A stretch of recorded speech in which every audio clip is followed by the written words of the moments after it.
All right, what's up everybody? Welcome back to the channel. So if you're new here, buckle up, grab some popcorn, hang on, because we about to do some building. This is the part that I'm most excited about overall. I'm a builder at heart, so I really love working. I'm slightly stupid, so I love working even more. I own my own business, so I work for myself. I don't need motivation, don't need anybody telling me what to do or anybody push me, because I'm self-employed, I'm self-driven, self-motivated. I like to call myself self-made. So I got some surprises for y'all over here. I don't know if you could tell that. It's blurry, it gives you the blurry effect. But y'all probably already know what's coming. Our last pass, the good news is that we did not throw the belt on this guy. Now we have struggled for this past year, chunking the belt on this blower every single pass almost. Now I gave everybody some pretty decent heads up that what we would be doing is switching to turbo. So I want to apologize that we did not get to run any good passes really on the methanol. The car was just absolutely out of control. We struggled really bad getting it tamed. So in John's recent video on this car, there's a fly killing me in here. He put a tune-up in it that was going to make this thing a turd, and he was hoping that this thing was barely going to go, and he was hoping that we could just drive it basically at point A to point B to just finally get the car under its own power down the track. Well, that's what happened. It made it down the track under its own power. However, again, it was an untamed monster. Whenever we nailed the gas, first off, the two-step didn't work, and we let go. It just freaking there's a picture that I seen at the track. The tires are just freaking wrinkled, man. So excuse me again, just way too much all of a sudden right off the rip. So with all of that said, we are going to be switching to turbo. Now I said that on Black Friday, I have mentioned in the comments, if you follow the comment section, that we were going to order a turbo. However, I recently reached out to Forced Inductions for turbo, and they actually cut me a Black Friday deal almost a month in advance. Turbo's been here. We have everything. We've got headers, we've got flanges, we've got turbo, we got the Maven mount, we got wastegates, we got every freaking thing just about to go turbo. We got a couple of minor details. So that's what we're about to do. We're going to fix the suspension also. I was originally going to cut the whole front end of the car off and go ahead and go struts over the winter and change this thing over to struts. But I'm not 100% sure I'm going to do that yet. We'll see how I feel when I get there. The more I thought about it last night, I was like, man, if I do too much, I'm going to have to remake a lot of stuff. And I don't want to remake a ton of stuff. But we'll see where that goes. So that's kind of what we're about to be doing, is that, possibly some interior stuff. Basically, I'm just going to go ham at it, see how much I get done. And the more I get done ahead, the farther I can stay ahead of the schedule, the more we're going to cut and the more we're going to tear into the car. After we get the car done, as far as fabrication wise, it's going to go back to Chris Moore for wiring. We're going to figure out why this thing didn't go in the two-step, what went wrong with it. We're going to have to add a bump box. We got to have a solid state relay for the bump options. We're going to delete the line lock out of here. We're going to delete the portion valve out of here. I also had that problem, as you heard in the previous video. So we're going to clean up the brake section inside the fender. We're going to wire all that in, and we're also going smart coils. I also bought smart coils a while back. I deleted it out in the video. I was going to put it out for y'all, but I didn't. So you're going to see that coming up. Just big changes.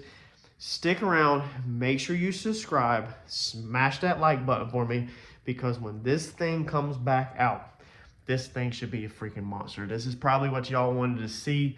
I know some of y'all don't want to see the building, but this is technically build season for a lot of people over the winter. And we're going to put this thing on turbo. It is on methanol, and this thing should be on kill when it comes back out. All right, so we got the front of this thing broke down and just went to lift it up. Seeing another piece of interesting piece of the puzzle, I guess, of the front suspension. So we stripped everything down, went ahead and took fenders off. Now I got to put this stuff up basically in storage for the next 30 days, 40 days. Put this stuff somewhere. I think we're definitely gonna wet sand and buff the pieces before they go back on. We never did that last time, or repaint. We might go ahead and repaint some of these pieces so that it's all fresh. But one piece that's kind of interesting here is that this tire, okay, is literally almost touching the block. Now it's not touching the block because the jack's holding the car up, but this tire is way off the block. Now these blocks are the exact same. I've used them 100 times. Way off the block. The limiters completely have no pins in them, so they're just 100% free to fall. So the whole front end is 100% free to fall. And we still, let's see here. I still don't understand why that side is so much lower. Actually, no. As I say, it kind of, that top ear looks bent on this side over here, but not really. I don't know, maybe it is. Maybe I need to measure that real fast. But that should not, I don't think it's bent. The spacing on the bottom of the coilovers are the same on both sides. Man, I don't know. Dude, I have no freaking clue what is going on. That control arm on that side is literally more downhill than this control arm. This is, I mean, it's crazy. I do not see why. I mean, none of that stuff always touches, but none of that is like broke. Nothing is broke. Travel limiters are not broke. The tabs on the travel limiters are not broke. Like I said, travel limiters are completely undone. Man, I'm busting the butt. The shock mounts are not broke. The shock mounts are not bent.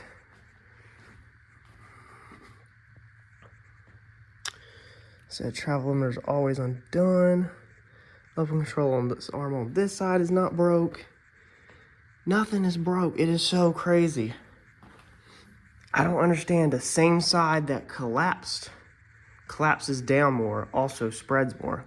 Unless it is literally that strut has failed and that strut over there is holding the front up, and this strut on this side is completely pulling. It's just letting the body pull all out because there's an internal failure in there. Is the only thing I can think right now. I have to get a tape measure out and pull some more measurements and see what we got. But basically what I'm doing is trying to get the car set up. I removed the oil filters, the oil lines up front, all of that, and I'm trying to work my way towards the headers so that, you know, we can get headers off, because obviously first thing is we got to get the engine placement where we want it. This could be a pretty in-depth project. I mean, we could end up having to take transmission and motor out. All right, so I just measured the spindle from ball joint to ball joint where they mount. They're the same on both sides. And I measured from the coil spring adjustment piece, the adjusted coil spring, to the top hat. They're also the same left and right. So spring currently has the same spread. Spindles have the same spread. So I do not know what is going on with this thing. It is so weird. That side drops more and that side squats more. All right, Tuesday night, night 2 out here. As you just seen, we made some progress on the front end last night, but tonight we need to get the back of the car up off the ground and get underneath it, and we're gonna go straight for the headers is what we're going for first thing.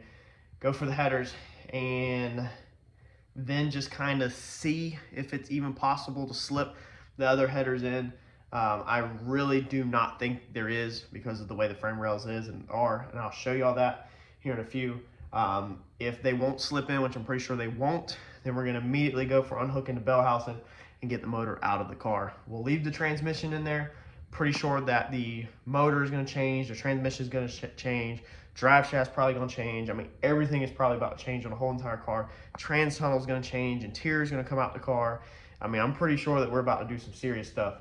But if for some crazy reason we can slip the headers in, then we can rock and roll and cut our time down by like 75%. But there's nothing to it but to do it, so let's get at it. I don't know if I'm just making more of a mess or making progress. I guess making a mess. but also making progress. So haven't been filming, they've just been getting at it. So as you can see, we got the headers off that side. They were a pain in the butt. I'm glad that's the last time I'm ever going to take them headers off. Got headers off on this side, fuel lines off, fuel system off, alternator off, front end off. So we're really close. I was gonna see, like I told y'all, if the headers will fit in there, but come on, y'all, we ain't that stupid. Headers ain't fitting in there. It ain't happening. It ain't happening. I don't think they go downwards. I think they go upwards. Either way, downwards ain't happening on that side either because of the motor plate. So I'm pretty sure we're about to just start from scratch. I think we're just about to pull everything out, cut everything out, and just rebuild this thing like I want it, because I've been unhappy with this thing the whole entire time. Like I get happy with one thing and then there's something else I'm unhappy with. So quite frankly, I'm just sick of it. I'm sick of being unhappy with my own car. All right, so making more progress. Got 2 top bolts out the transmission just now. About to throw the lift plate on the engine and then zip out the ones underneath it and the starter, and then yank off the front plates, and we should be ready to pull this thing out. Well, that's not gonna work. That don't even make no sense at all. Like, how these are the Flowtech headers. Like, how in the world is that even a thing? And the motor's just roughly hanging in there, but as you can see, like, that's clearly not gonna work. And we still got to tilt and go back maybe an inch. I guess when it was tilted, it might barely clear. Man, they really need to go like straight forward. So I guess it's back to the drawing board for me.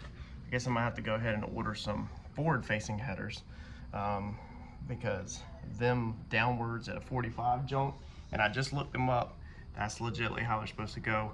You can't flop them and make them stick up because of the way the flanges are. Like, that's them. I don't know. I really don't know.